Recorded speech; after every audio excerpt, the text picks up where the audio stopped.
Hi, I'm Erin Welsh. And I'm Erin Allmann Updyke. And this podcast will kill you. Can you guess? We're talking about food dyes today. We are. I'm excited for this one. Are you? I am, because it's a fun little story. Okay.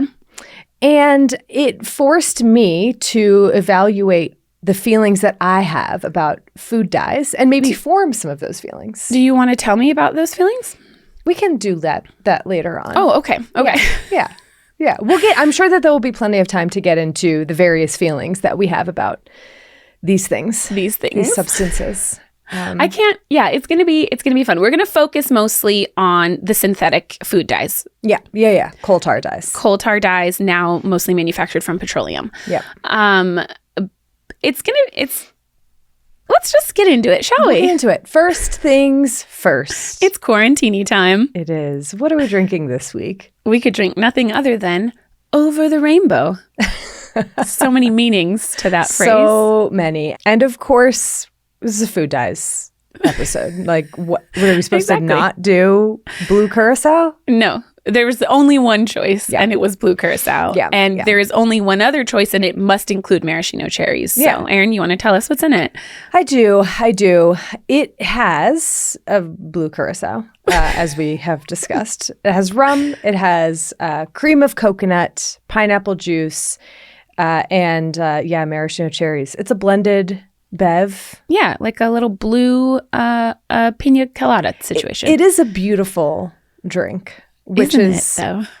The purpose that food dyes serve. That's the point. That's TLDR. The point. Yep. Yeah. TLDL, we learned. TLDL.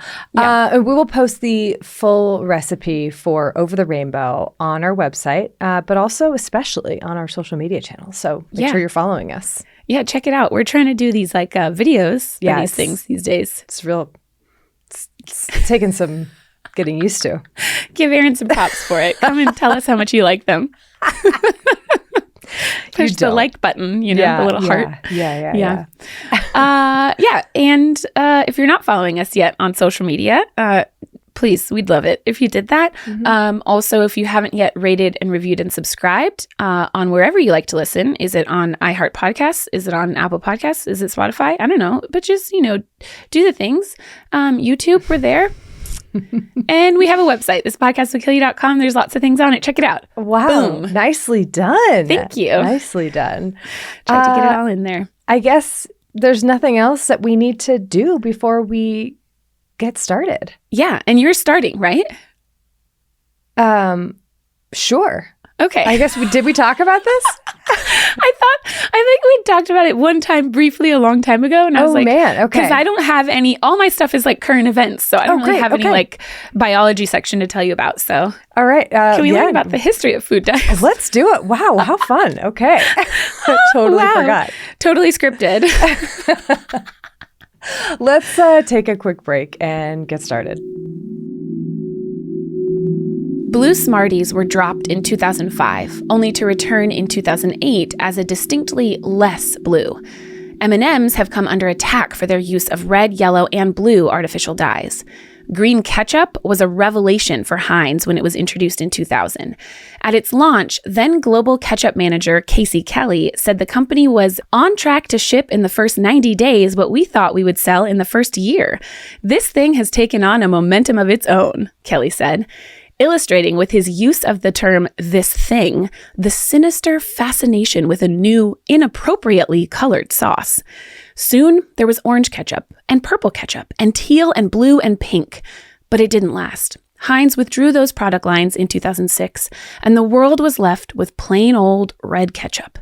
It might well have been the last hurrah of a generation's rainbow of nonsense food. We might be healthier for it, but we are less colorful too. So next time you stroll down the bland cereal or snack aisle, spare a thought for the proud chemical factories where scientists in white coats once injected a vast palette of colors into everyday foods. Imagine what we could have been eating by now. Rainbow bread, yellow steak, pink cheese. Imagine now a gray factory, a decaying factory, windows long since smashed, roof in disrepair, a laboratory full of test tubes and conical flasks lying on their sides, a solitary Cheeto proudly orange, blown past in an icy wind. A flash of color among the dreary scene. It briefly lifts the spirits before getting caught up in the dust, doomed to fade and fester. Imagine this and lament. It's Saturday morning, and you feel like cooking a big old breakfast. Eggs, pancakes, bacon, the whole shebang. Yeah. But when you pull out that pack of bacon shoved into the back of your fridge for who knows how long, you notice that it looks kind of off. Like it's awfully gray, a little bit brown. Better not. It's Wednesday evening, and you're in the produce section of your grocery store, picking through the clamshells of strawberries, trying to find the one that has the reddest and juiciest looking fruits, while also keeping an eye out for any signs of mold. It's Friday morning, and you're eyeing the bananas you got at the beginning of the week, trying to decide whether the last of the bunch is still snack-worthy or if they're destined as ingredient in banana bread. How yellow or speckled do you like your bananas on the scale of things? Is this a question for me? This is a real question, yeah. Much less speckled. Oh, see, I like a speckled, very speckled. I feel like I knew this about us, that we have different banana preferences. No, I like mine not green, but like just after. Wow. See, that's too much for me. Yeah, I like it. I'll I eat like it, but it's just it's a preference. Yeah. That's how I feel about the brown spot. Actually, once they start to have like more than a couple, I'm like, it's just too soft. It's the texture. I can't do like it. that texture. No. Then they go banana bread. I love that. Yeah. For many of us, taste begins not with our mouth, our taste buds, but with our eyes. Our visual perception of food has a powerful influence over the way that we taste that food, even acting as a deciding factor in whether or not we're willing to eat something, like speckled bananas. Yeah. Like hide the broccoli and the mac and cheese. It's not going to go well. Exactly. Yeah. This link between vision and taste, along with smell, is evolutionarily ingrained. Our ability to evaluate food quality based on its appearance might help us select the most nutritious foods, like the ripest strawberries, or avoid food that is spoiled or poisonous, like that gray bacon or moldy bread. But it's also learned. Over our lives, we develop strong preferences for foods or expectations for taste based on their appearance. Yellow pudding signals lemon or banana flavor. Anything else would be weird, right? Right. Imagine like yellow strawberry pudding. Right. That would be weird. It would be jarring, yeah. Light green ice cream, probably mint or pistachio. Yeah. It would be alarming, I guess. Maybe alarming is not quite the right word, but it would be a shock if you got a scoop of green ice cream and found out that it was actually orange flavored, like you took your first little bite or lick. Yeah. Yeah. Strange. Our expectations of the way that food should taste can be so powerful that they can lead to disgust or aversion if the reality does not match those expectations. Like Pepsi discovered in 1993 when their highly anticipated clear Pepsi completely flopped. Yeah. Clear soda should taste citrusy, right? Like that is what a clear soda means. Right. Even though, or I guess cream soda, but even though the brown... cream soda. Cream soda, but usually it's at least like a light brown. Yeah, you're right. It's like slightly tan, yeah. To indicate that it's not citrus, that is right? not, right, lemon lime.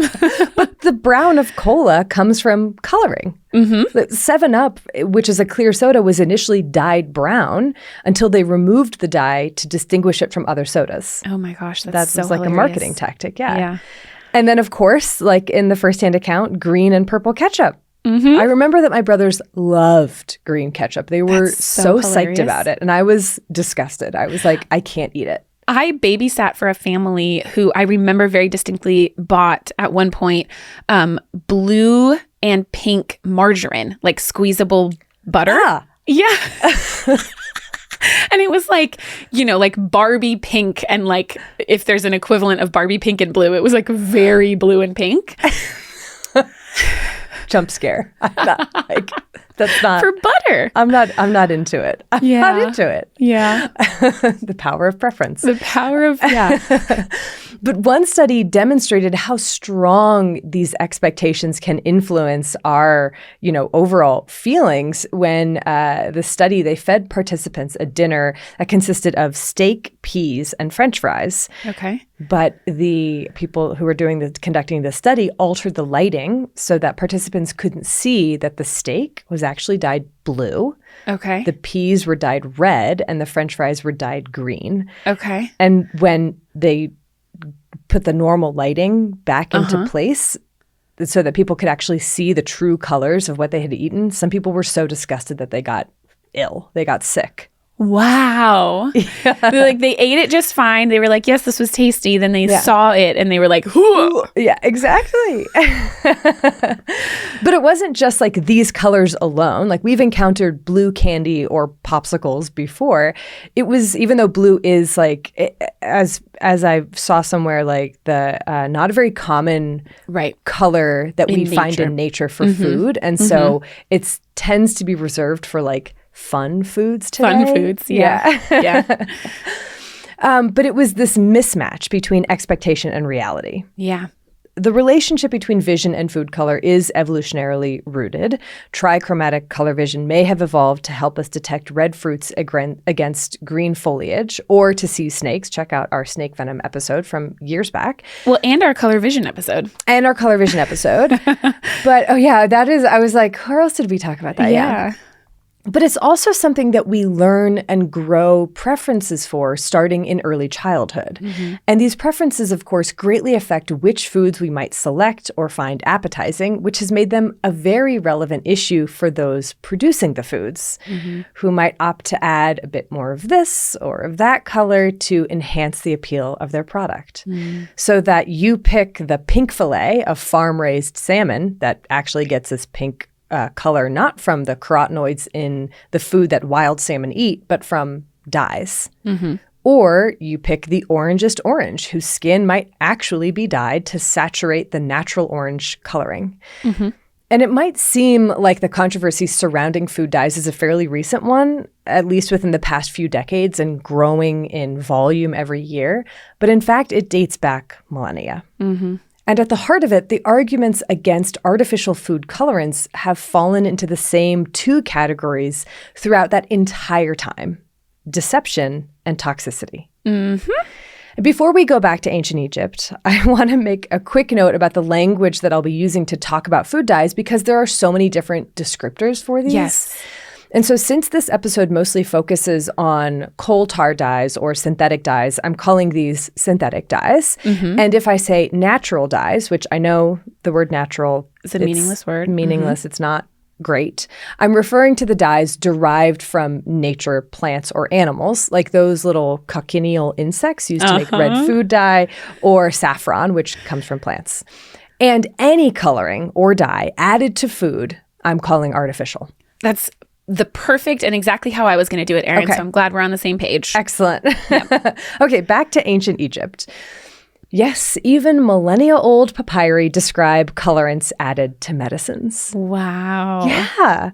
But the first conclusive evidence or like written descriptions that humans added artificial dyes to food comes from ancient Greece and Rome. Okay. Dyes were added to wine to make them look more robust, have some bigger body, stronger bodies, body, yeah. Well-rounded body. I don't know how you talk about wine. Darker colors, yummier wine. There you go. Exactly. And then there were things like saffron, squid ink, paprika, turmeric, beets, etc. So these like naturally derived colors that were added to various foods. These colors often carried with them additional meaning. So for instance, the rarer the colorant, like saffron, the more it was valued or considered to have more nutritious qualities. Okay. Often certain colors were associated with wealth or royalty or divine healing. You could easily imagine that someone might zhuzh up their cake or wine with a sprinkling of natural colorant, which is exactly what some bakers did in England in the Middle Ages, teaching us that natural does not necessarily mean better. Oh, yes. White flour at the time was considered top tier. But if a baker couldn't get their hands on white flour, they resorted to adding lime, chalk, or crushed bones so their bread would turn out white. Oh, no. Crushed bones. I know. Whose bones? That's a great question. I do not know. Do not know. Does it matter? No, it doesn't, but I'm just curious. What was the market like, you know? Yeah. I mean, not regulated, that's for certain. Yeah.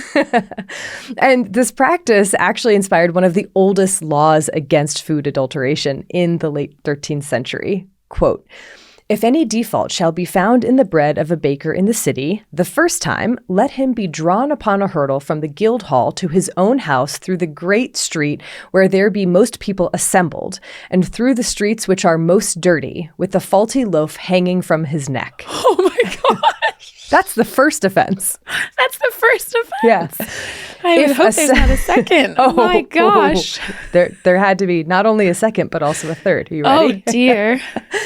"If a second time he shall be found committing the same offense, let him be drawn from the guild hall through the great street of Cheap to the pillory, and let him be put upon the pillory and remain there at least 1 hour in the day. And the third time that such default shall be found, he shall be drawn, and the oven shall be pulled down, and the baker made to forswear the trade in the city forever." Oh my gosh. 3 strikes and you're out. Totally. Wow. That's where baseball got the idea.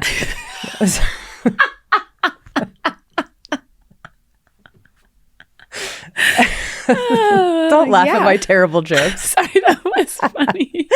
It's not. Oh my gosh. Other laws that I guess later were repealed based on your story of babysitting prohibited coloring butter. Well, this was margarine technically. Well, and the margarine thing later became, I didn't even go into it, but this whole episode could have been about the margarine wars and like coloring margarine and, could restaurants be allowed to serve margarine under the, but pretend like it was butter. Oh, like there was like you ask for butter and they hand you margarine? Exactly. Fascinating. Well, because like yellow coloring in margarine, margarine is not naturally yellow. No, it's like Crisco color. Exactly. And so adding yellow makes it look like butter. And so it's like it kind of toes the line of deceitful marketing practices or deceitful food practices. Yeah. Interesting. Yep. And there were other laws that prohibited adding colors to pastries that made it look like they contained eggs because they didn't. These laws were designed to protect consumers from deceitful sales as well as poisonous additives. And so there definitely was some awareness of the addition of dyes and other substances to foods and drinks to enhance color or impart flavor and the potential danger inherent in those practices. But things remained fairly under control until the 1700s and into the 1800s. And this is when increasing trade and long-distance travel encouraged people to look for ways to keep food fresher and looking tastier over longer periods of time. Okay. Vividly colored foods came to represent the quote-unquote success of colonialism. Okay. Since saturated and bright colors were more likely to be found outside of the sooty streets of Charles Dickens' London, such as in India, the jewel of the crown of the British Empire. Okay. And the demand for these brighter colors from quote-unquote exotic lands rose. The Industrial Revolution only deepened this need for food enhancement as people moved to cities where food had to be transported into, where it had to have a longer shelf life, and where demand for year-round availability was high. And at the same time, it provided a means to develop new preservatives and colorants through the growth of science and technology.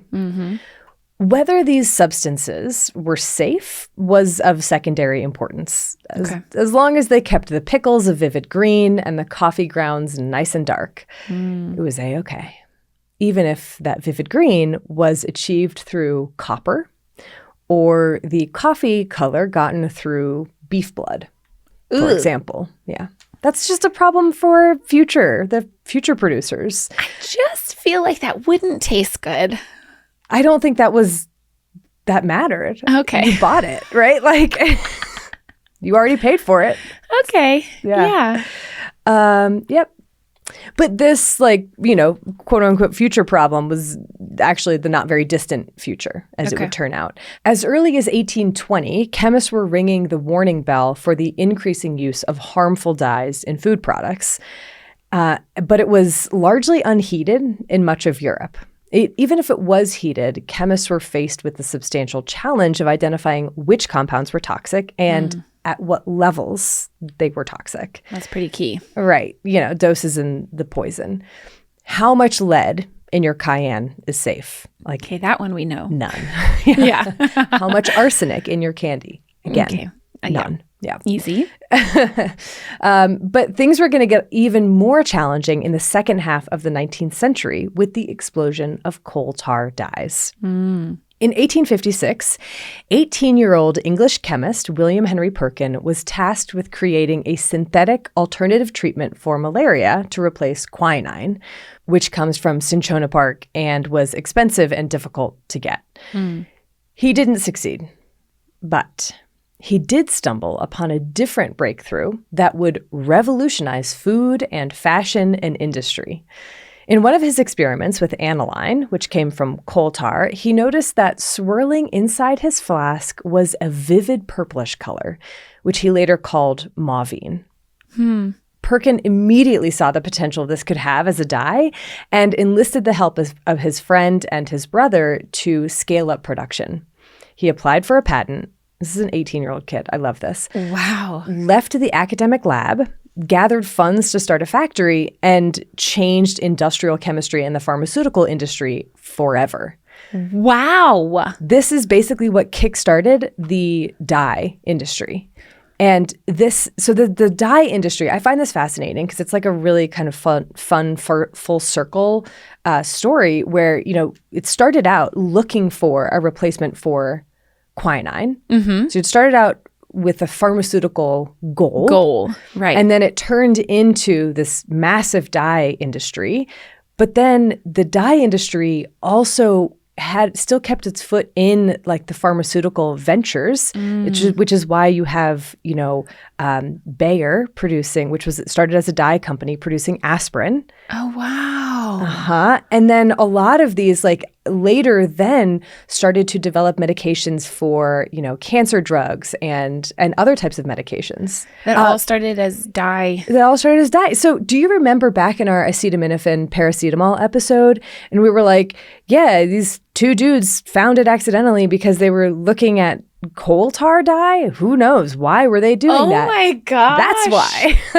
I finally realized. Wow. Yeah. It really is full circle. That's so interesting. And I mean, it kind of makes sense when it's just we're just over here doing chemistry and trying to figure out what we're doing chemistry stuff and seeing what kind of chemicals we can make. What kind of things come and then what we can do with them. It's so, maybe I just don't know enough about the biochemistry of coal tar. Yeah, I don't know. Why is it so pharmacologically active? No clue. Great question. Yeah. Maybe we should do a whole episode on it.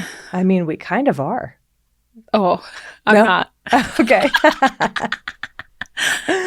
Anyway, future episode then. Future episode, yeah. Okay, but going back to mauvine became, I hope I'm saying that right, question. It became the first widely produced commercial synthetic dye. Okay. And within a few years of its development, it was the color to wear. It was the color of the season. Clothes had been dyed with natural dyes before, but mauvine was much more vivid, color fast, and importantly, fairly inexpensive to produce since coal tar is a byproduct of the gas industry. As Carolyn Cobbold, who's the author of this book, Rainbow Palette, puts it, quote, in a seemingly alchemical act of transmutation, they synthesized the molecules of coal tar from dead, dark matter that had laid for centuries in the depths of the earth into new substances that would transfigure society and science. End quote. I also I don't have this in my notes, but I just the word natural. I think this just goes to show how meaningless it is because coal tar comes from the earth. Right. As well. It's just dead dinosaurs and stuff. Yeah. Just really, really deep down there. Yeah. The word minerals are counted as natural dyes as well too. Right. Lead would be counted as a natural dye. Arsenic Would be counted as a natural dye. I know. The word does not have meaning. And I'll get into the problems with that when we talk about how we regulate synthetic versus quote unquote natural dyes today, later. Yeah. Okay. Well, it's a mess. The word natural is, But the invention of coal tar dyes was like finding the philosopher's stone. Only instead of turning mercury into gold, chemists turn coal tar into a rainbow of colors. Wow. At first, the explosion in coal tar dyes seemed like a testament to the promise of science. We can make the world more beautiful, more appealing, more dimensional with this array of colors now available. Songs and poems were written about these dyes. Wow. But soon, the cracks began to show. These dyes clearly weren't as inert as the chemists claimed, and some were downright toxic. Initially, Mauvine and the other coal tar dyes that followed were mostly used to dye fabrics, but eventually manufacturers began putting them in food. And this allowed people to more readily make the connection that some of these dyes could be harmful. It was a faster sort of intake and toxicity to ingest versus topical. You're just touching it, Yeah. And so began a pushback against the widespread use of these dyes. And it's important here. I feel like I'm always saying this, but it is important to put this pushback in the broader context of food regulation around this time, let's say the 1880s or so, because food dyes were just one issue of many facing the food industry. More people living in cities, more food trucked in, more food spoiling, more preservatives and other questionable substances added to foods. And when I say preservatives, I mean early preservatives that were not well tested. Combine this with less oversight and regulation, you've got a disaster on your hands. Oh, yeah. Yeah.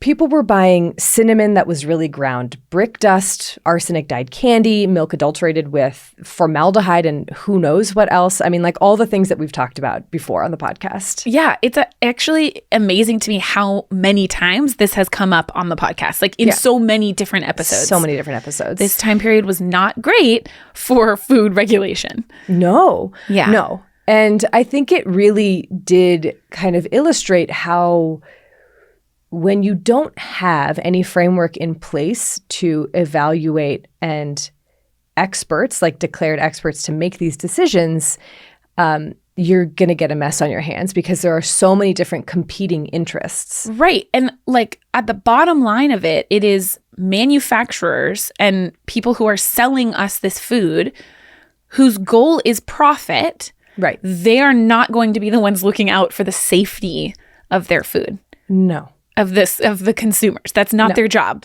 Right. Their job is to make money. Yep. There you go.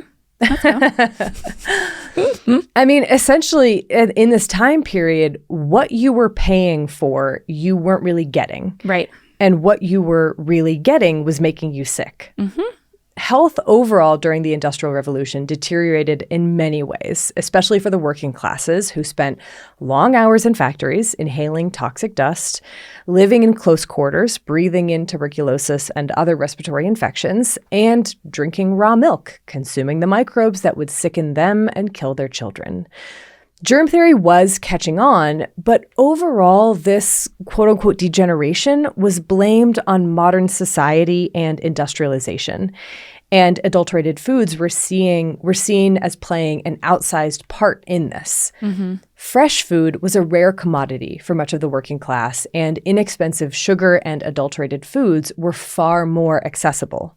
By the late 1800s, 1/3 of recipes in a standard American cookbook were for puddings and cakes. Wow. Yeah. Okay.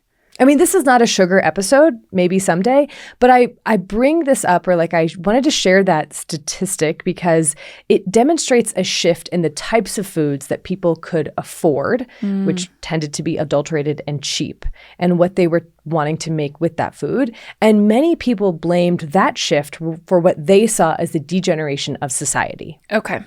So it was we have this massive change in the food that people are eating, especially the working classes, and that is what is causing the downfall of society. That is what is leading to these higher rates of tuberculosis. That is what is leading to, children working in factories. I don't really know. That is the root cause. That was one of the root causes, yeah. Artificial food dyes were part of that shift. Okay. included to deceive the consumer. So like, this bright red strawberry jam is totally strawberries. Trust me, buy it. It's definitely not apples dyed red, with sometimes the side effect of making people sick. I mean, clearly some type of regulation was needed. But what? Across the board, regulators like Harvey Wiley, whom I've discussed many times now on the podcast, had a really difficult time drawing up guidelines for food adulteration, let alone getting people on board and enforcing these regulations. Part of the challenge for food dyes was determining which were safe to consume and in what quantities. Because at the time, there was no standardization in the chemical makeup of these dyes or any agreement on the names for them. So dye companies would sell dyes under different names and compositions to food manufacturers who really had no guidance on how much to put in. It was just like, I don't know, this is butter yellow. I don't know what its chemical name is. How about 0.5 gram per 10 pounds or something like that? I have Until no it idea. looks like the yellow that you want it to be. Exactly, yeah. Yeah. And chemists had no way of detecting specific dyes or their concentrations. The technology just was not there yet.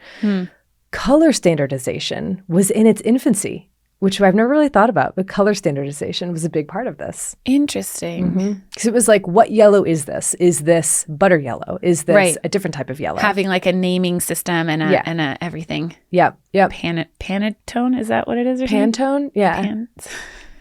Yeah. I clearly don't know what I'm talking about.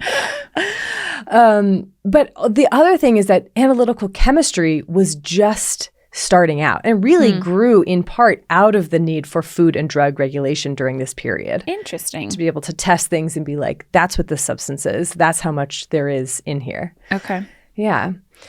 And so the testing of individual dyes for their safety was crudely done, mostly through animal studies. Like, how should it be administered? Should it be oral? Should it be injected? Which animal do you want to test? A rat, mouse, guinea pig, frog, beagle. Whatever, beagle. I don't even know if they were testing beagles back then. Probably. At what concentration does this rat die? At what point does it cause neurotoxic symptoms in a mouse? Like, more nuanced health outcomes weren't really considered. And results were generally quite mixed. Some studies found a dye to be completely safe, while others found it to be toxic. And were the results even applicable to humans?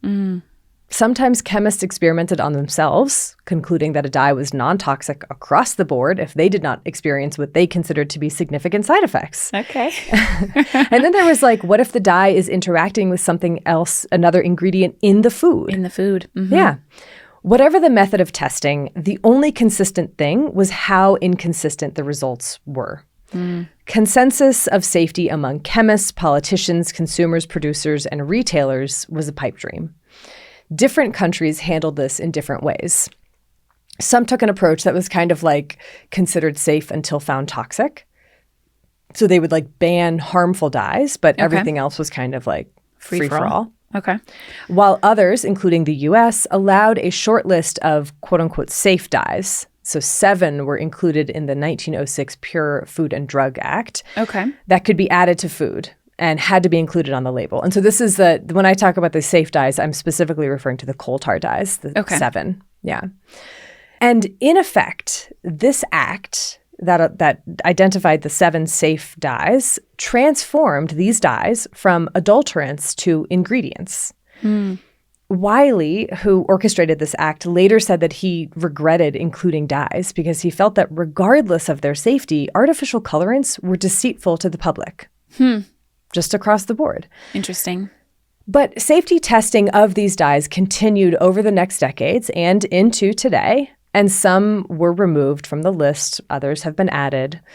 Demand for more transparency in the 20th century led to additional regulations in the U.S. that required manufacturers to list ingredients by their chemical name or by the nomenclature created by the FDA. So this led to things like FD&C yellow number 6. And so that means like that yellow number 6, then FD&C refers to it being permitted to be used in food, drug, and cosmetics. And then there are other ones that are just in like drugs and cosmetics and so on. The unintended consequence of this was that such scientific-sounding names made people more wary of their food, not reassured as to its safety.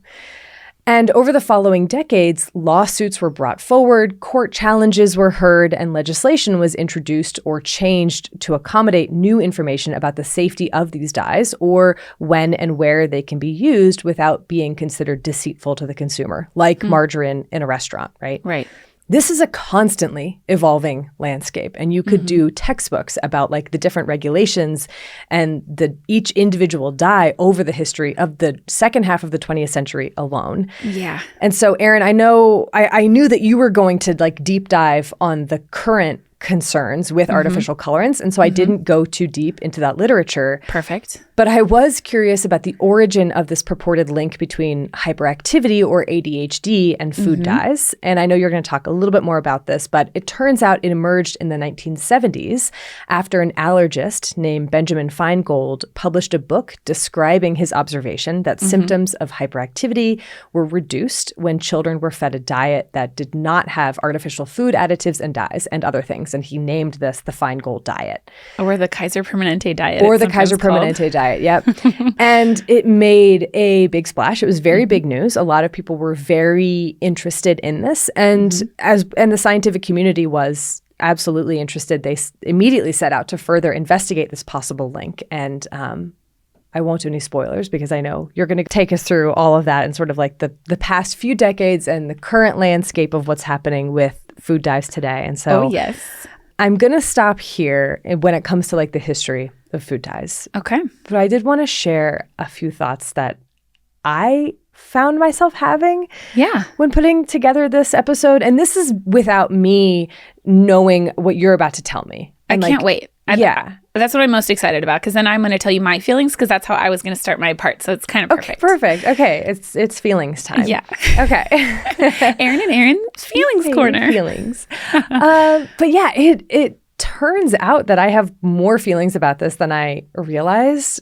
I mean, I think the bottom line is that, like, kind of like we talked about, it's not that deep. But at the same time, the bottom line, as I see it, is that artificial dyes, whether synthetic or quote unquote natural, impart no nutrition to food.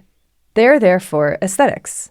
Many of us have been raised to expect apples to be shiny and unbruised, tomatoes to be giant and red and juicy, salmon to be a lovely pinky orange. Imperfection will not be tolerated. These expectations have been formed in part by the widespread use of artificial dyes. Do you remember in The Wizard of Oz when the film switches to color and you can feel the world getting bigger, like more beautiful, more real? You and I, Erin, like many others, grew up in Technicolor Oz. We don't know what it's like to exist in monochrome Kansas with bruised apples and pale oranges. And frankly, it takes some getting used to, which isn't to say that we shouldn't, right? To be honest, I don't think I have heard any convincing argument for keeping food dyes, natural or synthetic. I just haven't. Erin, I don't want to interrupt your flow because it's so good. But 100%, like, and you can take it one step further, because you said food dyes impart no nutritional value. Yeah. They also do not extend the shelf life of our foods. Right. They do not make our foods more cost effective, unless you're talking about the comparison of synthetic dyes, which are more cost effective than so-called natural dyes, which are much more labor intensive and expensive and not as potent. So you have to use more of them. And potentially ecologically damaging. Yeah. Exactly. Yeah. So, but no, there is literally no benefit to our health or our pocketbooks in any way, shape, or form when it comes to food dyes. Their only purpose is to make us want to eat things more because they look better. Because they look better. I genuinely feel like at this point, I have no skin in this game. Like, we take them all out, great. No problem. We keep them there as long as they're safety testing, great. Yeah. No problem. Right. That's how I feel like, since we use them, we should keep evaluating every dye included in food. And we do keep evaluating. We should continue to weigh the cost and the benefits, including who is paying the cost and who receives the benefit. And we should not assume that replacing synthetic dyes with natural ones solves the issue. Just because something is derived from a plant rather than coal tar does not make it inherently healthier? We just did an episode on strychnine, which comes from a plant. Strychnine kills you. Erin, and strychnine is not used as a dye, but still, like this is the conclusion of the end of this episode as well too. So we could honestly stop here. We won't, but we could. 100%. It's like all food, drug, and cosmetic dyes should continue to be held to the standard that they are, and we should be wary of companies that claim superiority or better nutrition because of quote-unquote natural ingredients. Mm-hmm. And so I just I don't know, I think to place this in the current context of like the arguments today, it's like I want there to be, the reason that we should take out food dyes is because it doesn't impart nutritional value. And if there are harms, then we should take them out. Mm-hmm. But like, it doesn't make sense to me. And I am open to hearing reasons to keep food dyes in, but I did not come across any in my reading. Well, it's also what I think is really interesting, Erin, is that you brought up that in the past, there was a lot more, it seems like, emphasis on the idea that these food dyes were deceptive in a way. Yes. Right? They are. And today, that's not the conversation that's going on. The conversation is only surrounding the synthetic dyes. There's really not conversation ongoing about the natural dyes, which is a problem. Yep. And it's only around the potential for health harms, which I'll get into, that come with these synthetic dyes. And there is no discussion ongoing about the fact that this is still a form of, you could look at this as a form of deception, especially like you were saying, Erin, the way that we market these so-called natural dyes, a lot of companies are really leaning into that in a way that makes you assume that a food is going to be healthier for you because it is dyed with natural colorants. Right. And they're still artificial colorants, just derived from natural sources. And the labeling requirements are very different too. Can we get into it? Erin? Yeah. Okay. Yeah. Let's do that.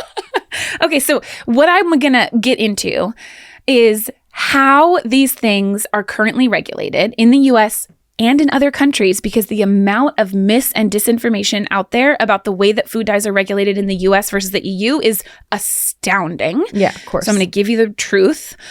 And what is the data that exists, especially for these synthetic dyes, on what harms they could potentially be causing and what are we doing about it? What is the future going to look like? Okay? I'm thrilled. Good.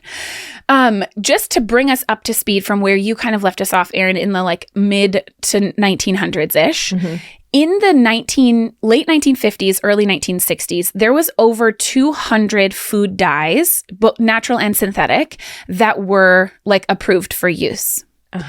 And at that point, people were like, this feels wrong. There's too much. We need more data. So at that point, the FDA undertook reviews of all of those colorants and reevaluated them. And since that time, the list has been whittled down.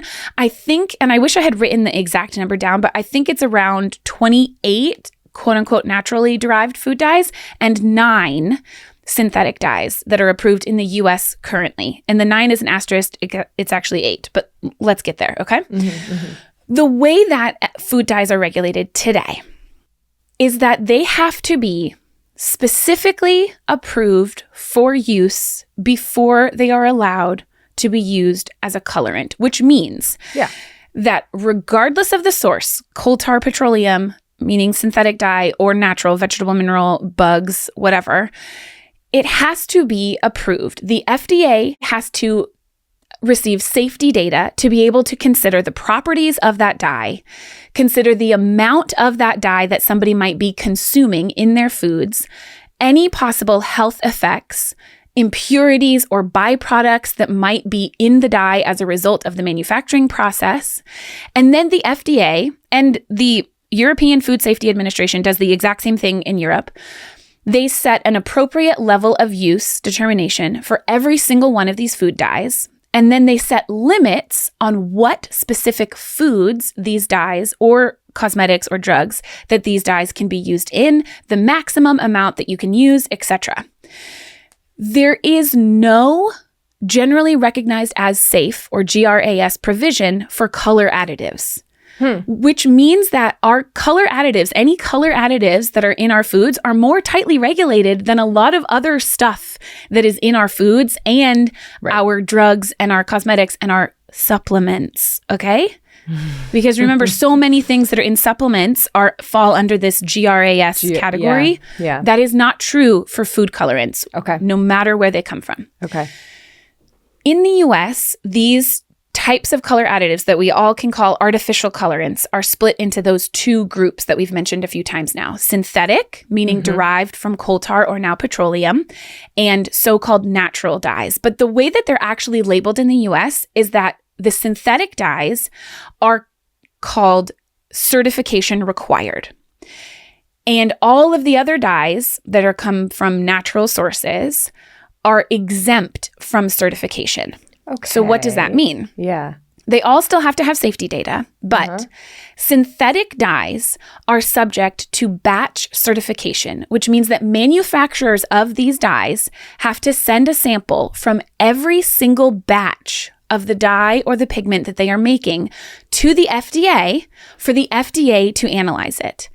And what the FDA is going to analyze it for is purity and the presence of any impurities in the dye. They're going to analyze it for heavy metals, for moisture, for any unreacted intermediates, because with the production of these synthetic dyes especially, a lot of times the intermediates in the reaction do have data of harm. And so that's one of the reasons that a lot of people don't like these synthetic dyes specifically, is because the chemical process that it takes to make that, the intermediates can be toxic, including causing cancer. And so the FDA has to batch certify every single batch of these synthetic colorants before they can be used in our foods. I just find this really interesting that synthetic dyes are subject to this, but natural dyes are not. If you're deriving this from natural sources like a plant, plants individually vary so substantially in what they are made of and the concentrations of various compounds. Correct, Erin. Correct. And all vegetable, fruit, animal, mineral, natural-based colorants are exempt from this certification process, which means that nobody other than the manufacturer, who should be following good manufacturing practices, hopefully, are the only ones that are testing them. They do, again, have to provide safety data before they can be certified for use, but there's no oversight process of the manufacturing of those colorants because they are exempt from certification. Also, that means that synthetic colors have very explicit ways that they have to be identified on our labels, on our food labels. Like you mentioned, Erin, they have to list F, D, and C yellow number 5. Yeah. Right? Because those are batches that have been approved for use. Exempt colors do not have to be explicitly identified in the US. They can actually just be listed as added color or artificial color. You don't even have to say the exact thing that's in there. Yeah. Or sometimes it can be listed under a whole bunch of different names, right? Because some different colorants actually have a bunch of different common names that people use. And so you might have one colorant that has multiple different names. So you'd have to be able to identify all the different names that it has. In the EU, the regulation for labeling and things is different, and every single food additive, whether it's a colorant or a preservative or other food additives, whether it's a synthetic dye or whether it's a naturally derived dye, it has what's called an E number. Okay. So E123, E102, E129, blah, blah, blah. Everything. Every single thing. Okay. And that means, quote unquote natural colorants that we might list as paprika or, dehydrated beets. They would list as E. Yeah. I don't know the numbers of those, but that's what they would list it as if it was used as a colorant. So that is one difference, is in the labeling that we have here in the US versus the EU. Okay? Right. Let us focus a little bit more specifically on these synthetic dyes. Yeah. There's a lot of different chemical groupings of them. If you're looking at the chemical structure, they're all derived from coal tar or nowadays mostly from petroleum. Most of the dyes that we use in the US fall into the azo dyes group, which means that they're like usually these like carbon rings, and then they've got 2 nitrogen groups that are double bonded together. That's what makes them an azo. Okay. But there are, I know, there's other groups as well too, but there are in the US only 8/9-ish of these that are currently permitted for use for food in the US. Yeah. And they are, I will list them for you so we can talk about each one in specific. Wow. I know, because there's not a lot of them.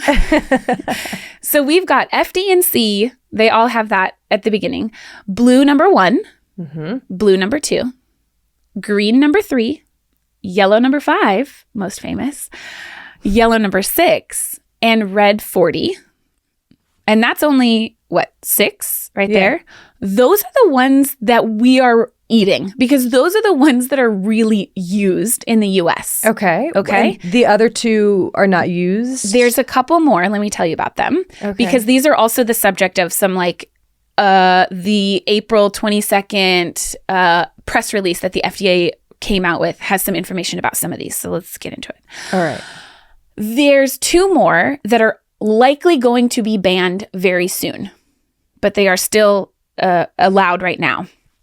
One of them is called citrus red number 2. This is allowed in the US. It's banned in the EU. It is only permitted to be used at really low concentrations. I think it's like less than 2 parts per million on the outside of oranges. This is so specific, Erin, that are not meant for juicing or processing. Okay.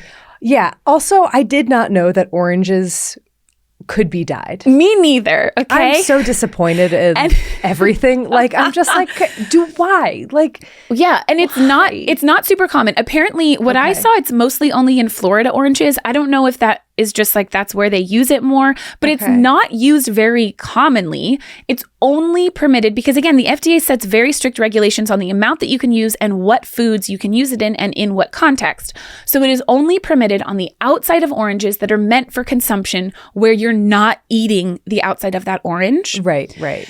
And this is a controversial dye because there is some data at higher concentrations than 2 parts per million, but there is some data of cancer. I think it's bladder cancers mostly in mice and rats. And so that is one that the FDA has recently announced that they are planning to, they have not yet, but they are planning to revoke the authorization for citrus red number 2. Okay. In the coming months, presumably. There's another one that is still technically approved for use that I just find, this is where you just get like, this is just silly sometimes. It's called Orange B. Okay. And it is technically still on the approved list, only for use in hot dog casings. Oh my God. But it gets better. It has not been used since 1978. What's being used in hot dog casings today? I don't know, Erin. Probably red 40, okay? And like yellow number 5. Costco, what are you using in your hot dogs? Costco's all natural, Erin. They're using paprika. But listen. Do you know that for a fact? Oh. No, I don't. But I would guess. But so this is one that in the 1960s, when the FDA was reviewing all these things, they actually recommended, I think it was in like 1966 or 70 something, they were like, yeah, we should probably revoke Orange B because like there's some data that it's probably carcinogenic and it's on a list of probable carcinogens. But the one and only company that was using Orange B for their hot dog casings stopped manufacturing them. So then the FDA was like, meh, and just never followed through on the process. I don't want to file the paperwork. That sounds exhausting. Like, this is pointless. I've got other things to do on this Friday afternoon. So that's the only reason that it is still on the technically approved list, which is so silly to me. I've rolled my eyes like now 8 times and they're starting to become strained from this. I know. Sorry. There's probably going to be a little more of that. Yeah. But ready. So that one is also now actually going to be banned. Okay. Supposedly in the next few months. But again, it has not been used. No one has been eating Orange B since 1978. Unless you're eating really old hot dogs, I guess, somewhere.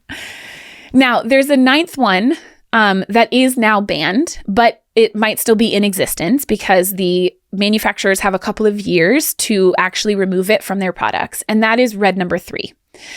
Red number 3 was banned officially in January of this year, 2025. So it's in the process of being phased out. The reason that it was banned is because of data on the increased risk of thyroid tumors and I think it's specifically in male rats. There is no evidence that directly links red 3 to causing cancer in humans. But because of this, what's called the Delaney provision, which was what went into effect in 1960 by the FDA, any evidence of the cancer-causing properties of any food dye means it should be pulled. Right. Even if that is like, 1 in 1 billion lifetime risk of cancer or something like that. Yeah. Yeah. Even if it's only in animal studies, et cetera. Right. So red number 3 is now banned, and companies have to phase it out as of now by 2027 for food and 2028 for drugs.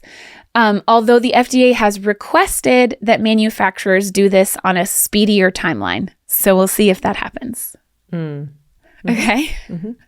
Now, of the other 6, blue 1 and 2, green 3, yellow 5, yellow 6, and red 40, 90% of our synthetic dye consumption comes from just 3 colors: yellow number 5, yellow number 6, and red 40. You like that? I do like that. And I added pink because I like it. Yeah.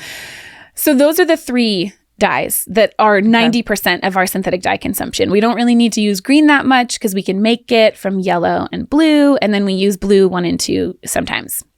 So just looking at what is approved, I want to address another misconception that always comes up in talking about these when we look at the regulations in the US versus Europe. These dyes are not banned in Europe. People online love to say that all these dyes are not allowed in Europe, and that is 100% untrue. Is it just a labeling discrepancy? Yes, Erin. Okay. Like I said, the European Food Safety Administration, which is their version of the FDA, has different labeling requirements. The only synthetic dye of those 6 that are used, so citrus number 2 and orange bee are not allowed in the EU. Mm-hmm. Red number 3 still is, so it's banned now in the US. It's still allowed in the EU, though only in maraschino cherries, I believe. The only synthetic dye, though, that's approved in the US that's banned in the EU is green number 3. So that is banned in the EU, but it's allowed here in the US. Uh-huh. There are 3 other synthetic dyes: cochineal red, ponceau 4, and quinolone yellow, that are approved for use in the EU but are banned in the US. Okay. And I think that the reason that people say this is just because they don't understand how labeling laws work. The EU system is logical and ours is not. And so yellow number 5 is called E102, red number 40 is called E129, yellow number 6 is E110. They're all allowed. Now, when we talk about the hyperactivity stuff, which I'll get into, I swear, eventually, there are some other differences in labeling laws in the EU and the UK that I think has probably led to differences in the way that artificial and specifically synthetic dyes are perceived in the EU and the UK, which has led to companies choosing to manufacture with more of the natural dyes than the synthetic dyes. I have a question about just dye use in general. Give it to me. What proportion of... Okay, the bottom line is that I'm trying to ask what the difference in dye consumption, artificial dye consumption, is in the US versus the EU overall. That's a great question. Greater concentrations used? Do more foods have dyes in one place versus another? You know what I mean? Yeah, that's a really good question. I don't have hard data on that. Okay. At all. The EFSA, the European Food Safety Administration, sets their acceptable daily limits, similar ways that the FDA does. They might come to different conclusions based on the safety data. And the EFSA recently went through and re-evaluated all of their ADIs in the last 10, 15 years, since 2010-ish, I think. And so that was a big process that they undertook. But yeah, I don't know if we have good data, honestly, on the like differences in consumption. I think anecdotally, there seems to be more of a shift towards natural dyes in the EU and the UK compared to in the US. And I think it might come down to some of these labeling differences. So let's get more into the health data so that we can look at those labeling differences and why those might exist. There's two big categories of potential for harm that the literature mostly focuses on, and that is the risks of cancer and hyperactivity in kids. Yeah. And so there's also, though, I will say, and this is, I think, really important and often underappreciated, there's also the potential for hypersensitivity reactions, aka allergic reactions. Right. Yeah. And there's evidence that some of these synthetic dyes, yellow 5, possibly also red 40, can cause allergic reactions in some people. Natural dyes can also cause allergic reactions. A lot of these natural dyes actually can cause allergic reactions as well. So and they're not as clearly labeled, which is also trickier. Yeah. Right. In the US, they're not as clearly labeled. Yeah. And so that is tricky because if you have these natural dyes, like annatto extract is one that definitely can cause hypersensitivity reactions, but that doesn't necessarily have to be on a label. That's a problem. Yep.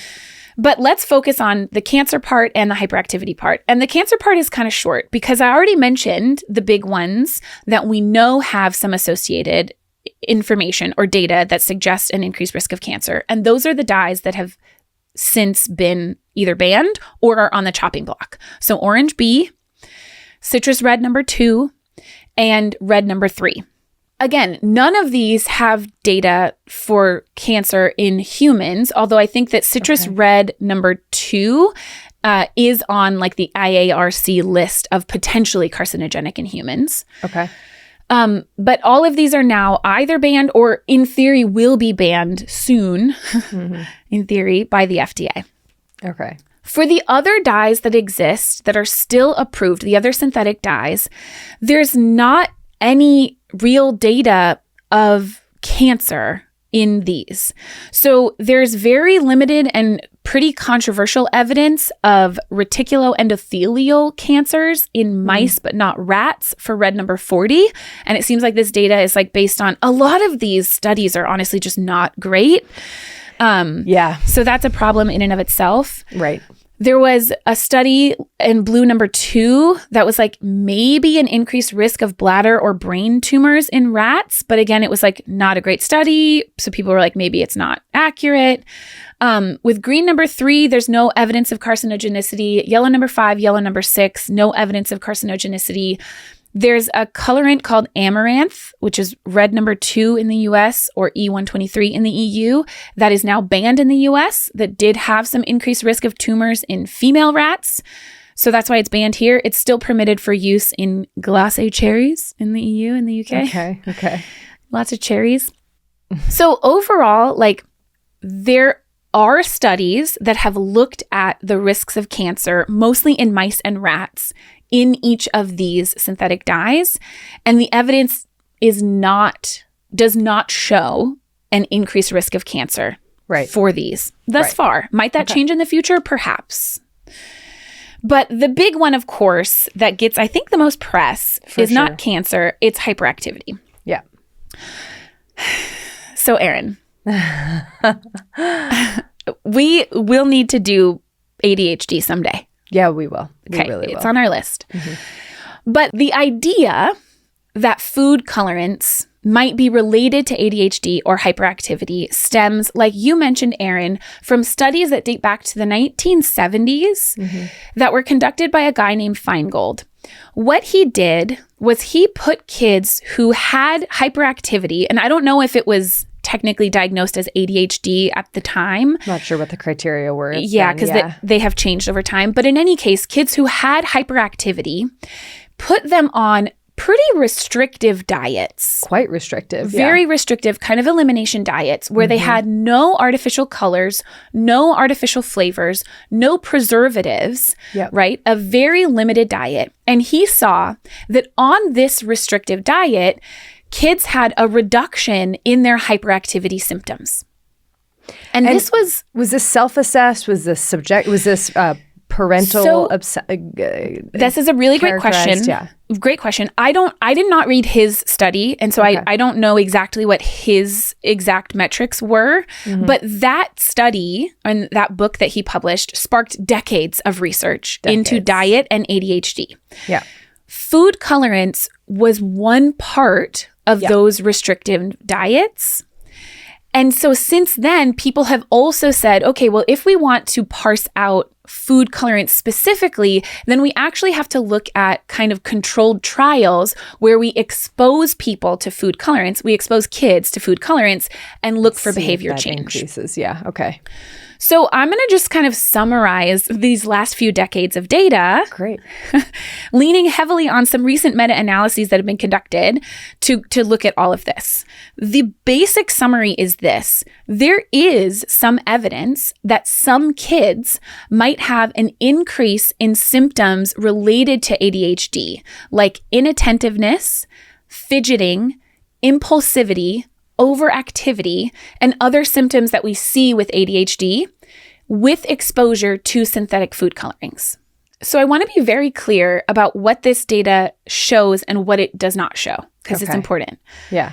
There are no studies that are providing any evidence of a causal relationship. So there is nothing that shows that food dyes or other additives for that matter are what are causing ADHD. Okay. ADHD is a condition that has really strong genetic components that we don't fully understand, and there are likely these like gene by environment interactions and environmental triggers. There's a really wide spectrum of symptoms. There's not evidence that food dyes are causing ADHD, but there is evidence that for some kids, some of whom might have a diagnosis of ADHD and some of whom might not, exposure to some of these synthetic colorants might worsen some of those hyperactivity symptoms. Okay. And this seems to be the most pronounced in younger kids. Now, you asked, Erin, how are we measuring this? Is it based on parental? Is it based on blah, blah, blah? Right. There's a really wide range of that. And because these studies, and there's a number of them, and they've been done over the last few decades, but there's not a ton of standardization in the way that all of these studies are done. So in some of these studies, you actually can't disentangle the effects of food colorant from a preservative called sodium benzoate that they've used in a lot of these studies. So some of those, like you see an effect, but is it the sodium benzoate or is it the colorant? We don't know for sure. Some of these studies only show significant effects of increased hyperactivity when we look at parental reports, but not when we look at teacher observations or clinic observations. And these are like double-blind studies, or? Most of them are, they're blinded and they're crossover studies. The good ones. And so that means that you're exposing a kid to, you have them go on a restrictive diet, ideally, so that they're not being exposed to food color in their regular diets. And then you're giving them usually a juice that has either preservative or food coloring or both, either one or a mixture.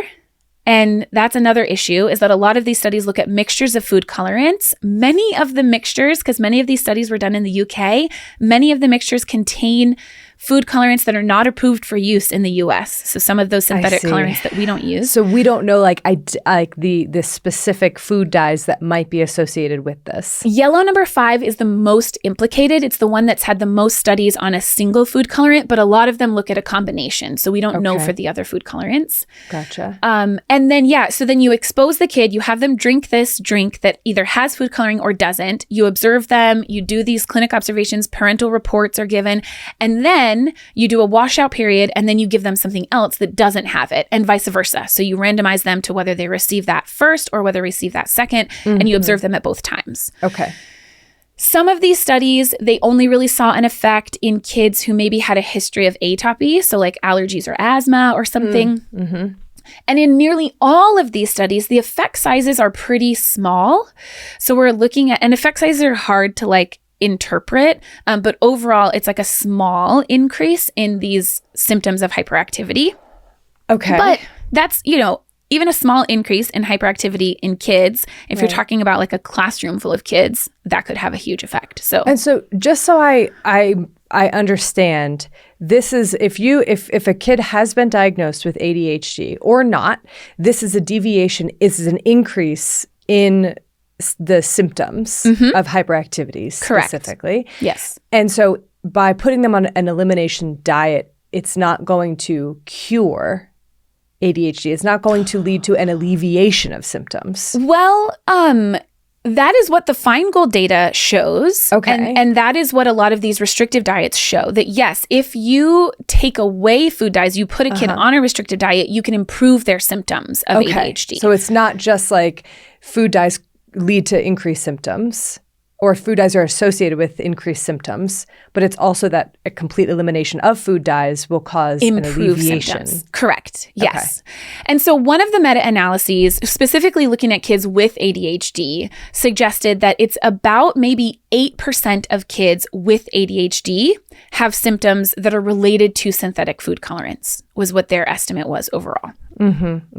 So that is what the data shows. And because of this data and because of how much we've had over the last few years in the EU and I believe also in the UK, foods that include some of these synthetic colorants, especially yellow number 5 and some of the others too that we don't use in the US, have to include a warning label on the food that says, quote, may have an adverse effect on activity and attention in children, end quote.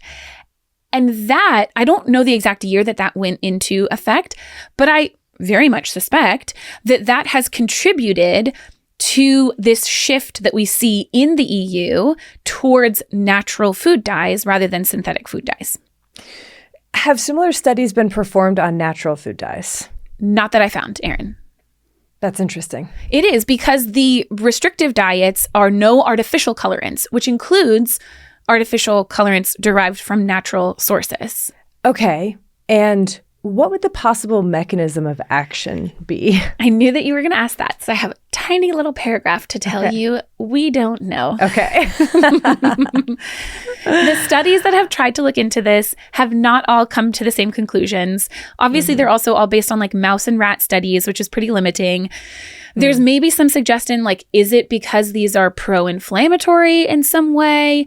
Is it actually the metabolites from these dyes? Is it some like gut-brain axis type of stuff? The bottom line is we don't know what the possible mechanism could be here.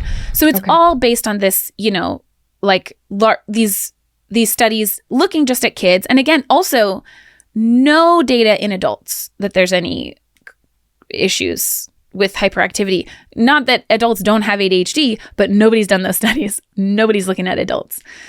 What is the degree of impact? So it is a small effect, and it is not all kids with ADHD. And I think that that's the most important part. So none of these studies and like the kind of community at large in terms of how we treat ADHD does not suggest restrictive diets as a cure. It's not a cure for ADHD. Okay. Yeah. Point blank. But there is some data that for some kids, a reduction in their exposure to these synthetic colorants and maybe other food additives. And again, there's more data that needs to be out there, right? Because it's, especially when we're looking at like kids with ADHD being put on these restrictive diets, it's way more than just the food colorants.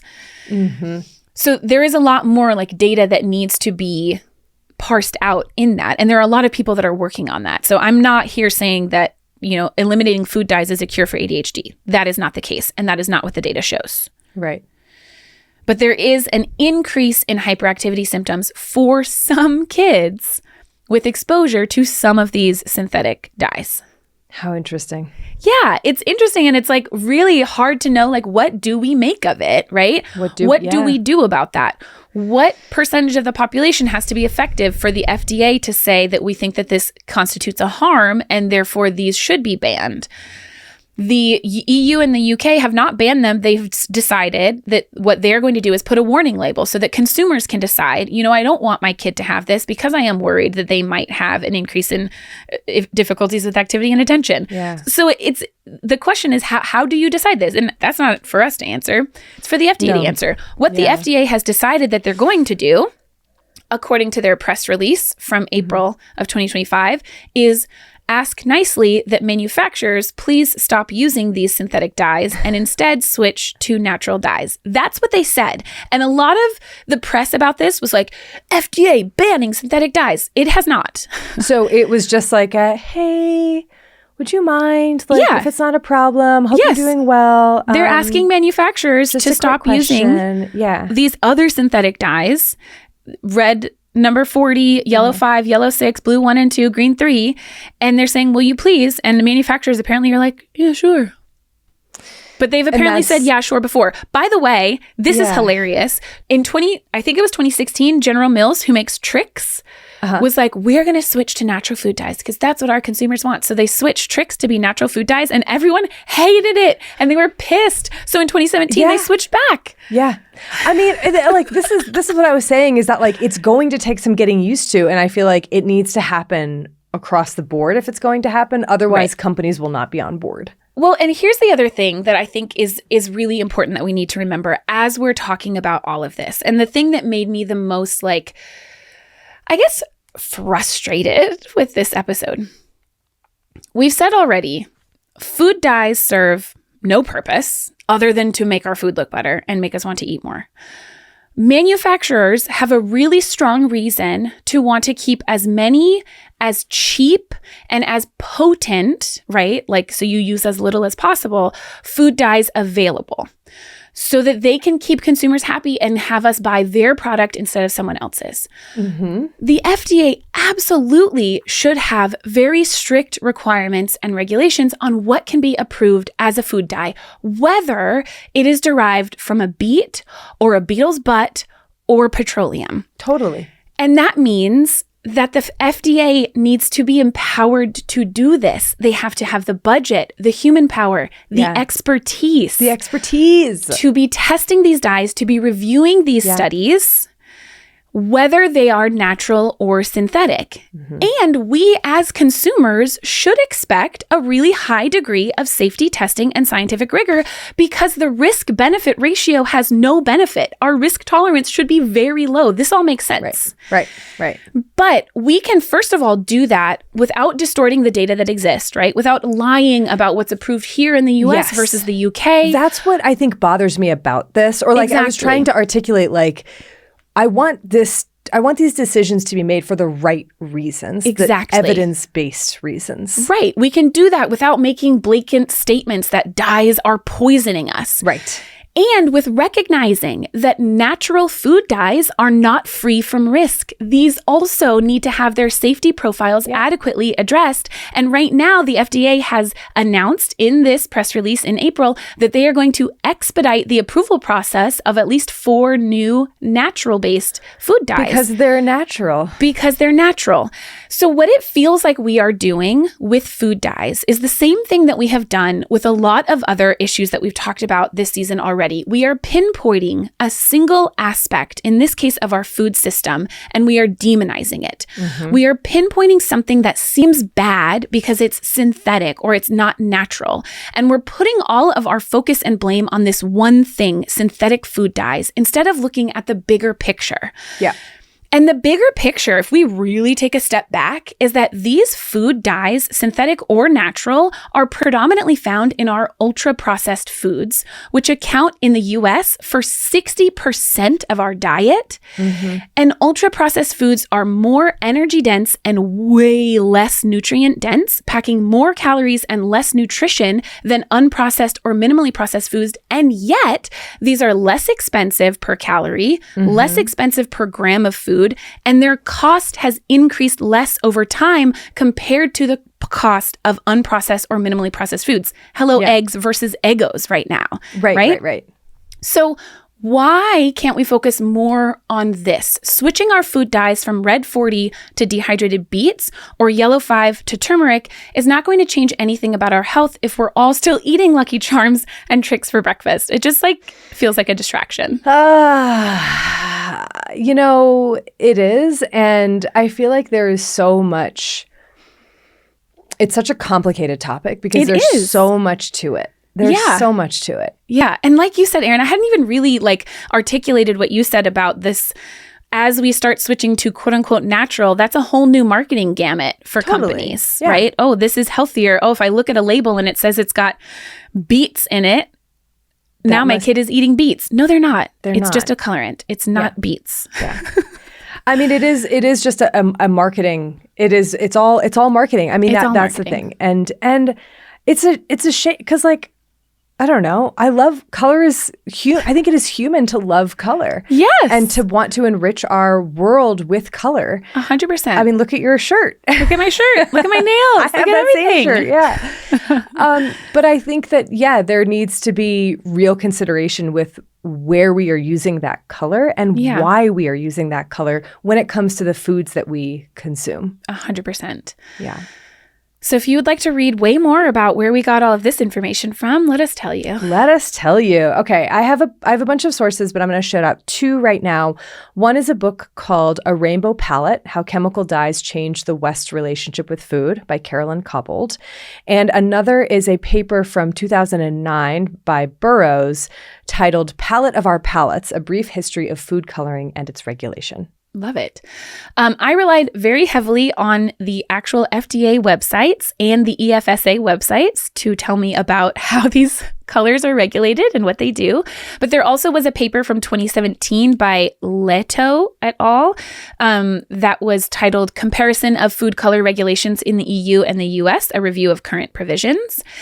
And then the meta-analyses, there was a lot of them and like bigger studies looking. There was one that was by Kobyluski and Jacobson from 2012 called The Toxicology of Food Dyes.